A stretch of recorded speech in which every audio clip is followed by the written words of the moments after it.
오늘 말씀이 길었죠? 예, 오늘 말씀이 길다는 소리는 설교가 짧다는 소리입니다. 네. 네. 오늘은 율법과 울타리라는 좀 독특한 제목을 써놨는데요. 혹시 그 신앙생활 하시면서 이 나만의 그 규칙, 이런 게 혹시 있으신가요? 저는 이제 예전에 제가 완전 원리주의자였거든요.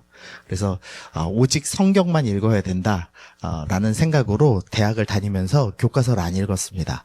그래가지고 농담 아니고 진심이에요. 그래서 학사 경고 3번 맞고 학교에서 잘렸어요. 잘렸다가 집사람을 만나고 졸업도 못하면 결혼을 못하는구나 큰 깨달음을 얻고 이제 다시 이제 그 교과서 보고 졸업을 했거든요. 근데 이런 헛된 규칙들, 나만의 규칙들 뭐 있으신지 모르겠습니다. 저희 처가가 가진 규칙은 주일에는 돈을 쓰지 않는답니다. 그래서 주일에 가면은 절대 그 배달 음식을 시켜 먹을 수가 없어요. 그래서 주일날 나가면은 돈 쓰려고 나가지 이제 혼나요. 그래갖고 한 결혼하고 10년 동안은 그 외식을 못 해가지고 부산에 뭐 돼지국밥 되게 맛있다는데 한 번도 못 먹고 막 그 정도로 이렇게 엄하게 지키곤 했었습니다. 각자 가지신 나만의 뭐 신앙 규칙 있으신가요? 뭐 이렇게 반드시 주일 성수한다. 그래서 제가 아는 어떤 분은 무조건 본교회에서 주일 성수를 한다는 원칙으로 잡으셔서 일본에서 사업하시는데 주일 되면은 주일로 교회로 오세요. 대단하시죠? 또 보통 일 아닌데 그런 일을 하셨고, 제가 처음 교회 사역할 때 그 교회는 이 3번째 원칙이 있었습니다. 처음 재정은 주님의 것. 그래서 월급을 받았는데 다시 다 내라고 하더라고요. 근데 물론 이제 이상한 교회는 아니어서 다시 그래서 냈어요. 할 수 없이 드렸더니 양복사입을 하고 도로 주시더라고요. 그래서 어쨌든 이제 첫 월급을 주님께 드리는 연습을 해라 뭐 이런 걸 하시더라고요. 이렇게 그 각자만의 이렇게 이 신앙생활을 바르게 하기 위한 이 정말 그 좋은 규칙들을 만들고 갖고 있는 경우들이 늘 있죠. 근데 오늘 본문에도 그런 규칙을 가진 이제 한 인물들이 등장합니다. 그 인물들이 누구냐면 바로 바리새인들이 그런 인물들이었습니다.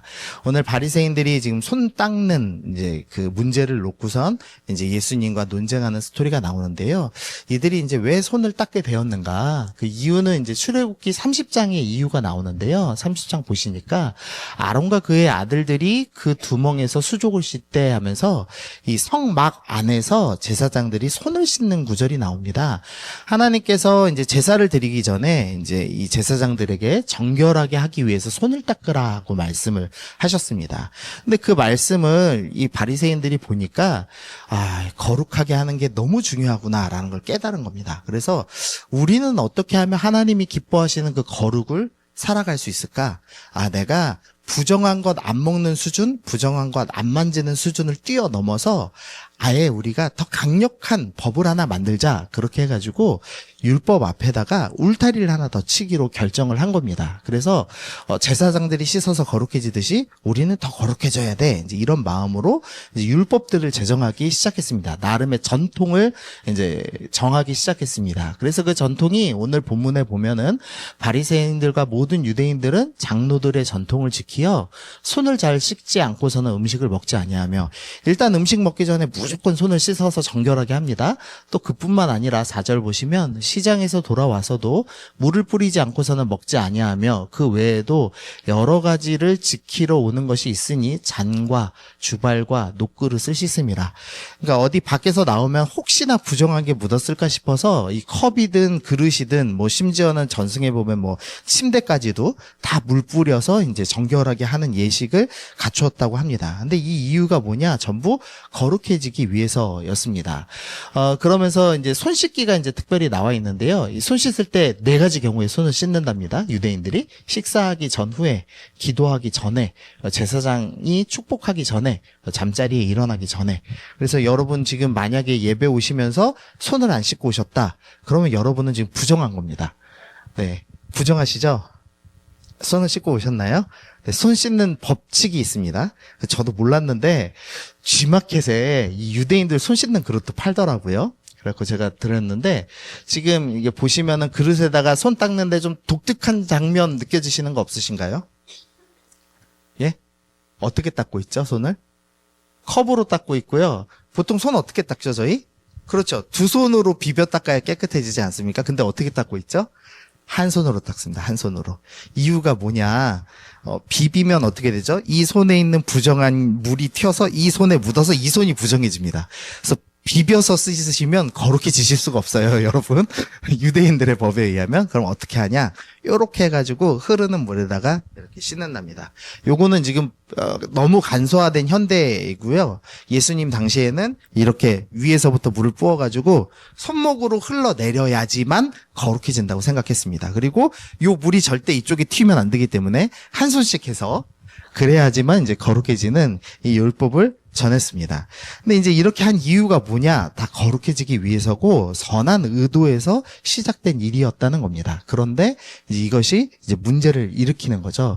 그래서 어느 정도로 문제를 일으켰느냐? 6절에서 예수님께서 이사야서 말씀을 인용하시면서 이사야가 너희 외식하는 자에 대하여 잘 예언하였도다. 야, 너희는 외식하는 사람이야. 연기하는 사람이야. 하면서 이 백성이 입술로는 나를 공경하되 마음은 내게서 멀더라. 너희의 행위 자체는 거룩하고 의로워 보일지 모르지만 너희의 마음은 나에게서 멀다라고 하시면서 13절에서 심지어는 너희가 전한 전통으로 하나님의 말씀을 폐하며 또 이 같은 일을 많이 행했다라고 하시면서 너희는 말씀을 폐하는 자들이다라고까지 무서운 경고를 하고 계시는 겁니다. 도대체 선한 의도에서 시작된 이 율법 앞에다가 울타리를 쳐서 나는 율법을 범하지 않을 겁니다. 나는 거룩하겠습니다. 라고 한 이 결정들이 왜 이렇게 망가지게 되고 심지어는 예수님께 가장 멀어진 자로 그리고 말씀을 폐하는 자가 되었는지를 우리가 좀 살펴보려고 합니다. 먼저 이 결과를 좀 먼저 보고 싶은데요. 이 장로들의 전통은 아까 말씀드린 것처럼 선한 의도에서 시작된 겁니다. 내가 거룩하고 싶어서 율법을 잘 지키고 싶어서 율법 전에 한 가지 단계를 더 두는 이제 방식을 지킨 겁니다. 아까 우리가 손 씻기가 나왔는데 유대인들 같은 경우는 이 정결 예식을 아예 책 한 권으로 따로 만들었습니다. 미시나라고 부르는 그 유대인들 율법 있죠. 거기 12번째 책 통째로가 이 정결 예식만 다루고 있다고 합니다. 근데 그 정도로 이제 우리는 거룩하겠노라 선한 의도에서 시작됐지만 이게 이제 조금씩 바뀌기 시작하죠. 그래서 의도가 어떻게 바뀌었냐? 처음에는 하나님과 나와의 관계만 점검했습니다. 아, 나는 하나님 앞에서 오늘 거룩하게 살았는가? 이걸 점검하는 수단으로서 이 의식을 사용했는데 조금 있다가 이제 바뀐 겁니다. 시선이 점점 옆 사람한테 향한 거죠. 그래서 저 사람은 오늘 손을 씻었나? 저 사람은 오늘 거룩한가? 이제 이렇게 발전을 한 겁니다. 그래서 5절에 보니까 바리새인들과 서기관들이 예수께 묻되 어찌하여 당신의 제자들은 장로들의 전통을 준행하지 아니하고 부정한 손으로 떡을 먹나이까?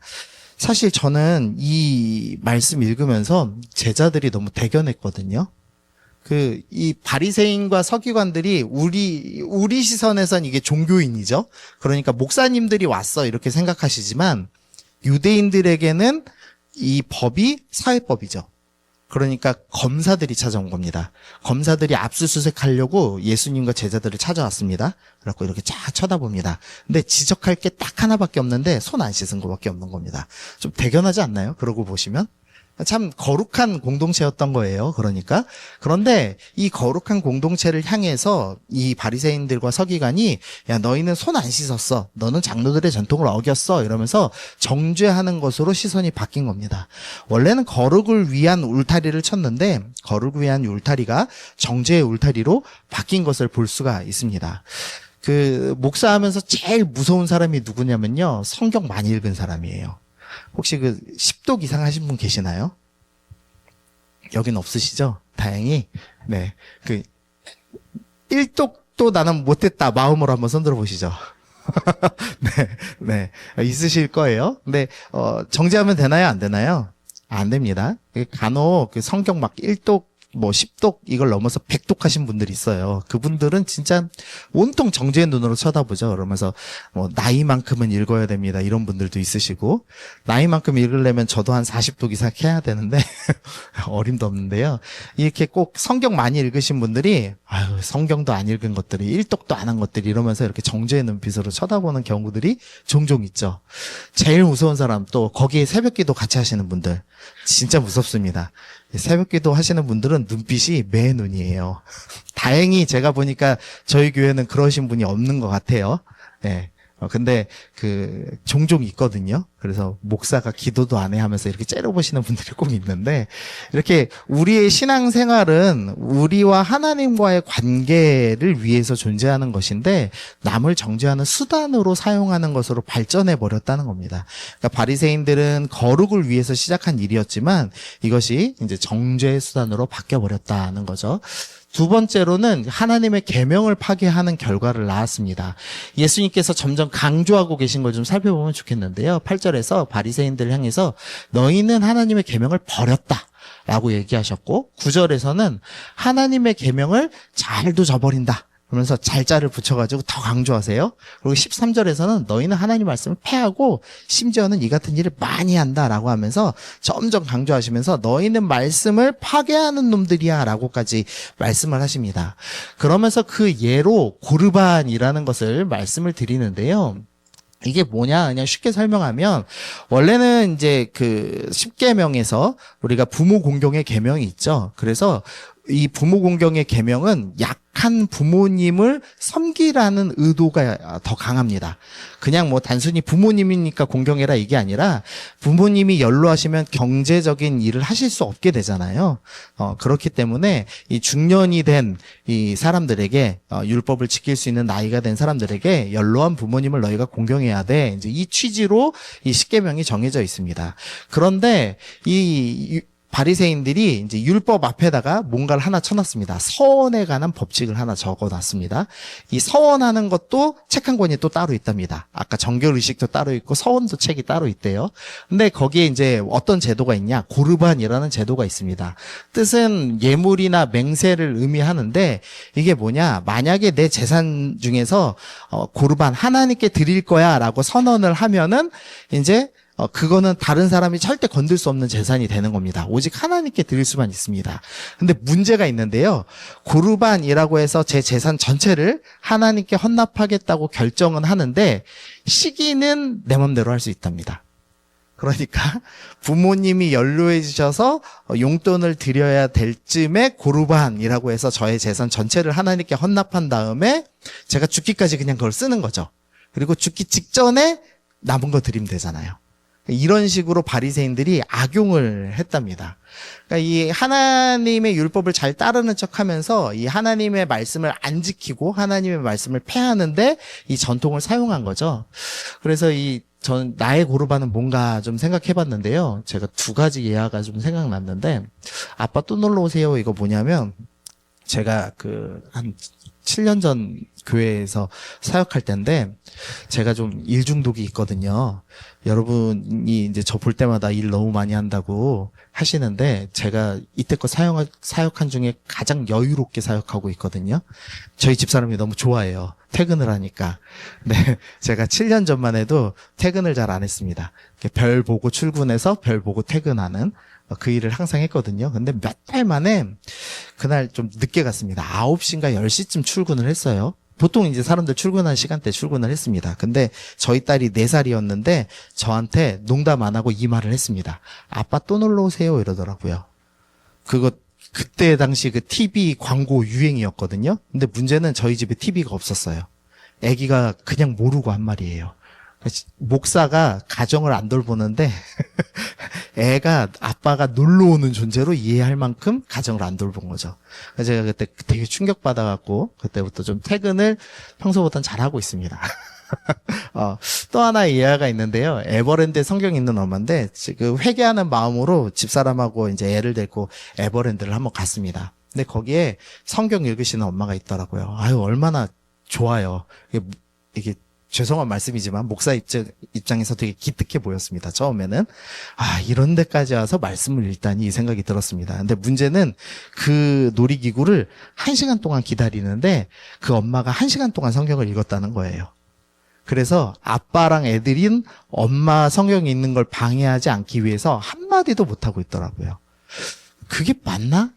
싶더라고요. 그러니까 이게 하나님 앞에서 거룩해지기 위해서 나름의 원칙을 정한 거죠. 근데 그 원칙이 너무 과하다 못해서 가족 관계를 파괴하는 까지 이제 발전을 하고 있는 겁니다. 하나님께서 우리에게 주신 가장 가까운 이웃이 가족인데 이 목사라는 사람이 그리고 그 에버랜드에서 성경을 읽는 그 엄마가 열심은 있어서 애는 썼는데 그 열심이 오히려 하나님의 계명, 이웃 사랑을 파괴하는 일들을 행하고 있더라는 거죠. 그래서 오늘 설교 중에서 꼭 점검해야 될 거, 나의 고르바는 뭔가? 내가 너무 열심히 한다고 선한 의도로 시작했는데 내가 하나님의 말씀을 위반하고 파괴하게 만드는 것은 무엇인가? 그것에 대해서 이제 오늘 좀 적용을 해보면 좋을 것 같습니다. 세 번째로 율법과 울타리가 사명을 가로막는 결과가 나왔습니다. 출애굽기 19장 6절 이거 중요하니까 한번 읽어볼까요? 자, 시작. 너희가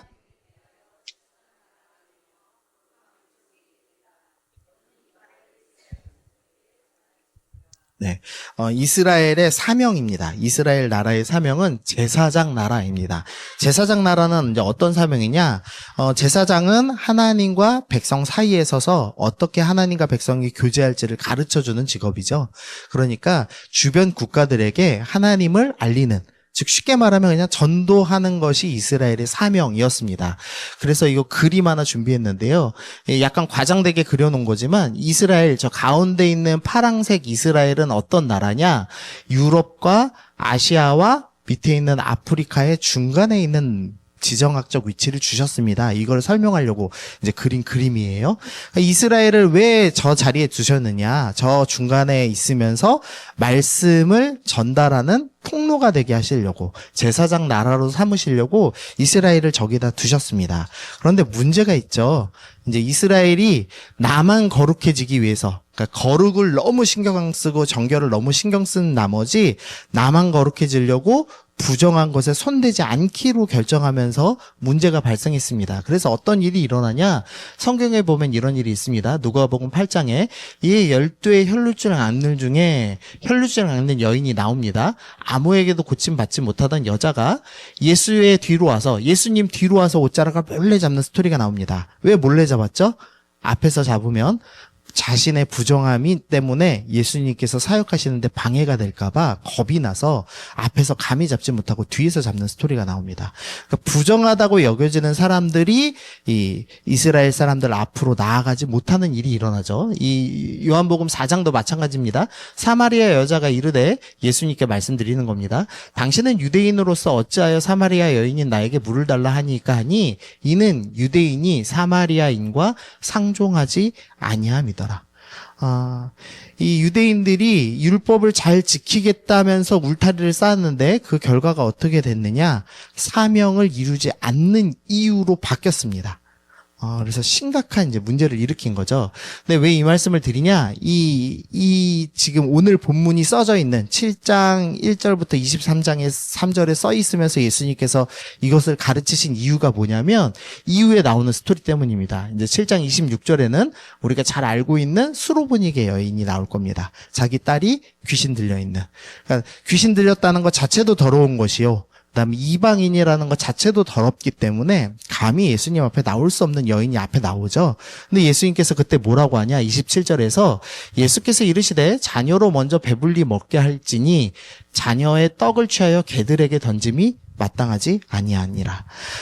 이스라엘 백성들이 딱 이 생각을 갖고 있었습니다. 이방인은 개야. 그리고 심지어는 이방인은 지옥의 땔감이라고 불렀습니다. 이 지옥의 땔감에게 어떻게 떡을 내줄 수 있겠어라고까지 이제 이야기를 하는 게 이스라엘 사람들의 이야기였던 거죠. 그런데 예수님께서 이 사건을 통해서 아니다. 그것은 잘못된 율법이 적용한 것이다라는 것을 미리 가르쳐 주시기 위해서 오늘 이 손 씻는 본문을 통해서 우리에게 알려주시는 겁니다. 그래서 좀 잠깐 정리를 하면 이 선한 의도에서 시작된 이 율법 앞에다 울타리를 치는 일이 정죄의 담이 됐고 이제 말씀을 파괴하는 결과를 낳았고 사명을 가로막게 되었다는 겁니다. 도대체 왜 이런 일이 일어났는가? 그 이유를 이제 함께 좀 살펴보죠. 먼저 예수님께서 15절에서 이 바리새인들에게 말씀하세요. 무엇이든지 밖에서 사람에게로 들어가는 것은 능히 사람을 더럽게 하지 못하되라고 합니다. 예수님께서 이 바리새인들한테 지금 핵폭탄을 던지고 계시는 겁니다. 야, 너희가 하는 그 정결의식 그거 아무 의미 없어. 몸 안으로 들어오는 것은 사람을 더럽게 하지 못해 부정하게 할 수 없어 라고 이야기합니다. 그러면서 그 이유를 뭐라고 말씀하시냐 19절에서 이는 마음으로 들어가지 아니하고 배로 들어가 뒤로 나감이라. 너희가 손 안 씻고 먹는다고 해도 그것은 들어가서 엉덩이로 나오는 거지 마음으로 들어가서 너희 마음을 부정하게 하는 것이 아니야. 그러므로 너희는 잘못된 것을 지키고 있어라고 이제 말씀하고 계시는 겁니다. 그러면서 예수님께서 이제 핵심적인 말씀을 하시죠. 자, 20절. 또 이르되 사람에게서 나오는 그것이 사람을 더럽게 하느니라. 속에서 곧 사람의 마음에서 나오는 것 악한 생각이 너희를 더럽게 한다라고 말씀하십니다.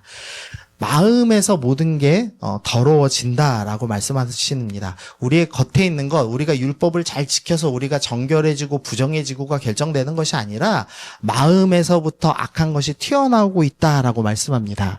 우리 예레미야 19장 9절 한번 큰 소리로 읽어보겠습니다. 시작. 만물보다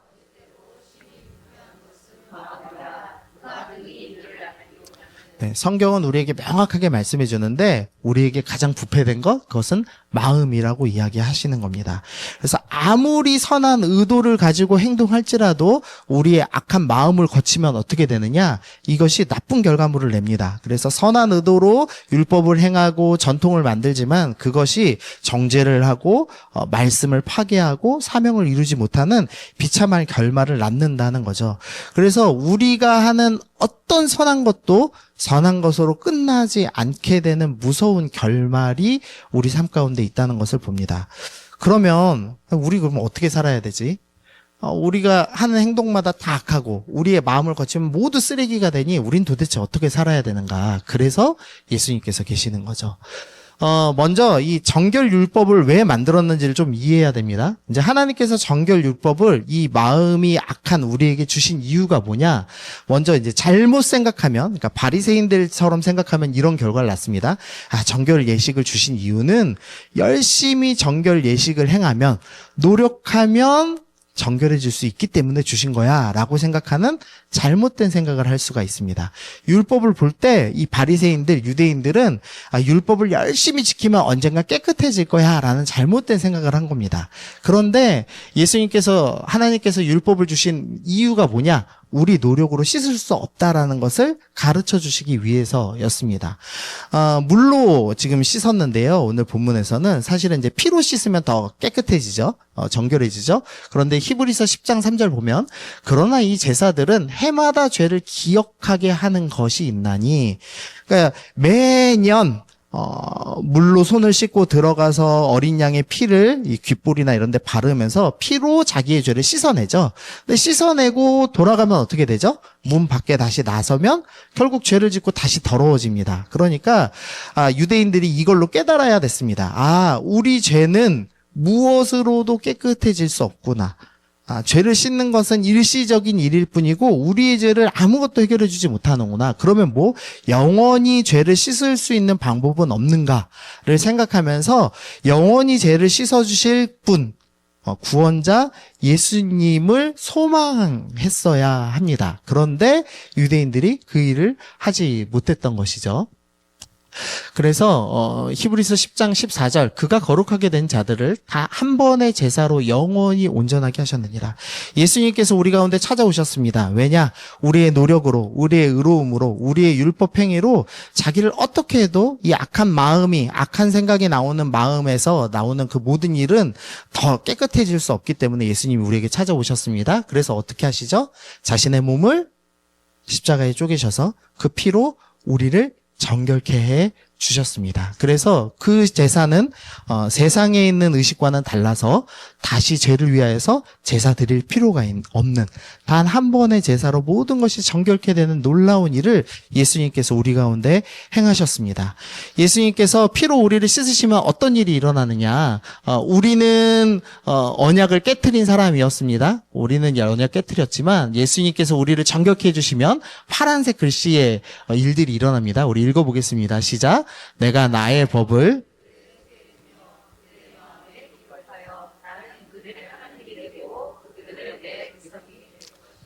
예수님께서 우리를 보혈로 씻으시면 어떤 일이 일어나느냐?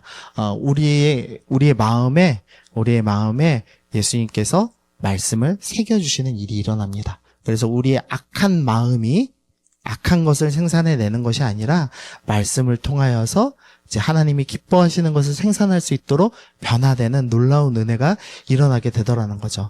우리는 선한 의도를 가지고 울타리를 쌓고 살고 있었지만 그 모든 것이 우리 마음을 거치면서 악한 것을, 심지어는 말씀을 파괴하는 것을 생산하는 그런 악한 죄의 공장으로 변질돼 버렸습니다. 그런데 예수님께서 우리를 죄로 씻으심으로 우리를 다시 정결케 하시고 새롭게 하시는 놀라운 은혜가 있더라는 겁니다. 뿐만 아니라 에베소서 2장 13절입니다. 이제는 전에 멀리 있던 너희가 그리스도 예수 안에서 그리스도의 피로 가까워졌느니라.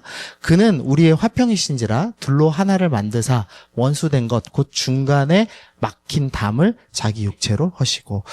예수님의 피는 우리가 율법 앞에 쳐놨던 그 울타리, 선한 의도였을지는 모르지만 악한 것을 생산하고 사람을 정죄하고 말씀을 파괴하던 그 울타리를 부술 뿐 아니라 심지어는 하나님과 나 사이에 가로막힌 담까지 완전히 허물어내서 우리가 생명의 근원 되신 하나님께로 나아갈 수 있게 하는 놀라운 은혜더라라고 설명을 하고 있습니다. 그래서 우리는 우리의 선한 행동, 선한 의도, 우리의 율법적인 의식을 가지고 나아갈 게 아니라 예수님의 피를 의지하여서, 예수님만을 의지하여서 살아야 된다라고 성경은 우리 가운데 말씀을 하고 있습니다. 적용하고 마치시죠. 그래서 적용이 무엇이냐? 우리 안에 울타리를 부셔야 된다는 겁니다. 내가 갖고 있는 고르반, 잘못 쌓아놓은 울타리가 여러분 안에 다 있으실 겁니다. 이 중에 선한 의도로 쌓았지만 남을 정죄하시는 분들 분명히 있을 겁니다. 그럼 이제부터 어떻게 해야 되냐? 예수님의 피로 우리를 정결케 해야죠. 그래서 정죄의 마음이 들어오는 순간 어떻게 해야 되냐? 주님, 내 마음이 죄를 생산하는 공장 되지 않고 하나님의 사랑을 생산하는 공장으로 바꿔주옵소서 하면서 정죄의 순간이 들 때마다 그 마음을 잡고 주님 앞에 내어놔야 됩니다. 내어놔서 주님 말씀 좀 새겨주세요. 마음에 정죄가 아니라 그래도 사랑이라고 새겨주세요 하면서 마음을 자꾸 주님 앞에 내어놓기 시작해야 됩니다. 그리고 이 울타리를 뛰어넘어서 이제는 내가 사명 성취해야 됩니다. 우리가 자꾸 교회 안에 머물러 있습니다. 교회 안에 머물면서 이 바리새인들처럼 정죄하고 위선의 마음을 가지고 우리가 생활하고 있습니다. 그런데 주님께서는 아니야, 너 이 울타리 부수고 밖으로 나와서 제사장 나라의 사명을, 복음을 전하는 자의 사명을, 사랑을 이루는 사명을 네가 성취해야 돼라고 우리 가운데 말씀해 주십니다. 그래서 말씀을 기억하시면서 하나님, 내가 울타리 너머에 있는 형제들까지도 품고 사랑하는 하나님의 백성, 참된 백성이 되게 하여 주옵소서. 그렇게 기도하시면서 오직 예수님만을 의지하시면서 나아가시는 여러분들 되시기를 소원합니다. 아멘. 네, 우리 함께 찬양하면 좋겠는데요. 우리 찬송가 252장을 좀 정해봤습니다. 우리 시훈